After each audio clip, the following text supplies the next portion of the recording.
How the Camel Got His Hump.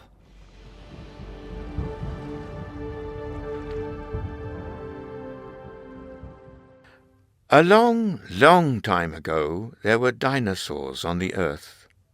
Then there was a terrible disaster. After this, the dinosaurs disappear and new animals appear. The animals begin to work for man. But the camel that lives in the howling desert doesn't want to work.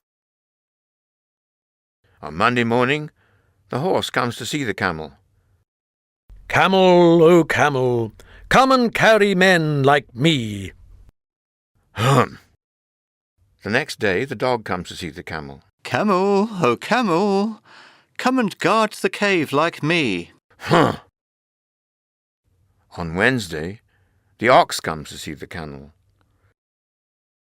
Camel, oh camel, come and pull the plough like me. The animals tell the man about the camel. He's so lazy. He just says, humph. If he doesn't want to work, you must all work double. What? The three animals are very angry. They have a meeting to discuss what they can do. Very funny. The desert djinn arrives on a cloud of dust. What is wrong, my anxious animals? Desert Djinn, is it right to be lazy with the world so new? Certainly not. Why?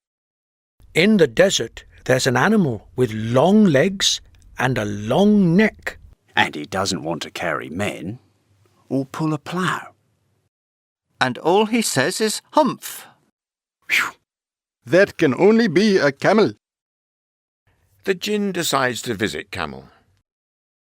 My long-lamenting friend, why don't you want to work with the world so new? The djinn begins to think of a great magic. The other animals have to work double because of you. Stop saying humph. I want to see you work. Do you see that? That's your humph. Now you have to work.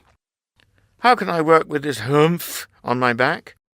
You can work even more than the other animals. With your humph, you don't have to eat for 3 days. Camel humphs out of the desert to join the other animals.